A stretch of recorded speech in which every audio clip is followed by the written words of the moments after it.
मुझे नहीं लगता कि हिबा बुखारी 45 साल से ज्यादा की होगी, बस ये 40 और 45 के दरमियान की होगी। आप लोगों को ये कितने साल की लगती है? लेकिन इस वक्त हिबा बुखारी की उम्र से ज्यादा औरतों को उस आमिल की तलाश है जिससे राबिया नौरीन तावीज लेकर आ रही है और अपने होने वाले दामाद अकबर को उसने काट का उल्लू बनाया हुआ है। आप समझ गए होंगे मैं बात कर रहा हूं इस वक्त फिरोज खान के धमाकेदार ड्रामे मैं जमीन तू आसमान की किस्त नंबर 5 और 6 की। अगर आपने अब तक मेरा चैनल सब्सक्राइब नहीं किया तो प्लीज मेरा चैनल सब्सक्राइब करें और बेल आइकॉन प्रेस करें। दोस्तों, मैं जमीन तू आसमान मेरे ख्याल में अगला नंबर 1 ड्रामा होने वाला है।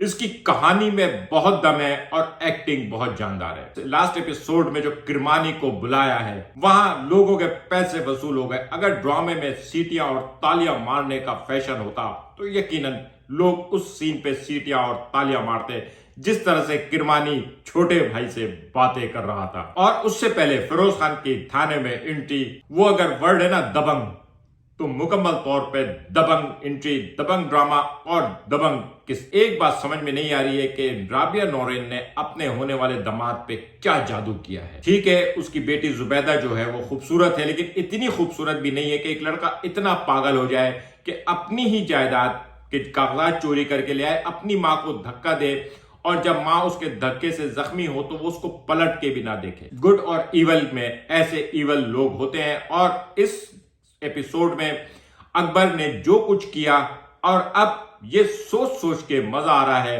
कि किरमानी फुप्पो से पैसे कैसे निकलवाएगा। फुप्पो ने जो चाल चली थी अपने ही भाई को फंसाने की, जायदाद हथियाने की और पैसे बनाने की, वो तो हो गई फ्लॉप। शाहजहां ने ना सिर्फ जेल जाके उनको रहा करा लिया, एफआईआर भी कैंसिल करा दी और प्रॉपर्टी के डॉक्यूमेंट्स भी उन तक पहुंच गए और फुप्पी और भतीजा बुरी तरह से एक्सपोज भी हो गए हैं। अब वो किस मुंह से अपने बाप के सामने आएगा, किस मुंह से वो अपनी मां का सामना करेगा। मां बहरहाल बहुत प्यारी होती हैं, उन्हें बेटा हर सूरत में प्यारा होता है और फिर ये तो अखलौता है। दोस्तों, यहां पे इस बात को याद रखिएगा कि इस प्रॉपर्टी पे असल नजर सुफियान की है। सुफियान किरमानी के जरिए इस प्रॉपर्टी को हथियाना चाह रहा था। इस वक्त तो किरमानी शाहजर के सामने हाथ पैर जोड़ के चला गया है, लेकिन ये प्रॉपर्टी का मामला चलता रहेगा और शायद इस प्रॉपर्टी की वजह से शाहजर और सुफियान आमने सामने होंगे और वो ऑलरेडी आमने सामने हैं।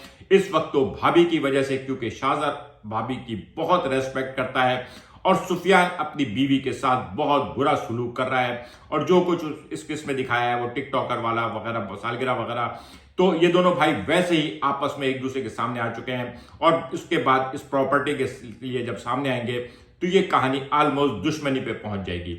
एक तरफ भाई भाई का दुश्मन होगा और दूसरी तरफ बहन भाई की दुश्मन तो चल ही रही है। उसका बस नहीं चल रहा है कि किस तरह से अपने भाई के स्वयं की बिरयानी खा ले। जो उसका बेटा अपनी होने वाली बीवी के मुंह से अपनी होने वाली सास के बारे में सांप सुन रहा है कि उसकी जो मां है सांप है, लेकिन उसके बावजूद वो उन्हीं के कहने पे चल रहा है और अमल कर रहा है। हुरम का इन 2 एपिसोड में हुरम का जो एक्शन था वो थोड़ा कम था, लेकिन पुलिस से उसने भी फड्डा लिया और उसको जेल तो जाना था और यह वहीं से ये ड्रामा पलटा है और ये ड्रामा जो अपने आप को सेट कर रहा था, अब इसकी पिक्चर बिल्कुल लाउड एंड क्लियर हो गई है।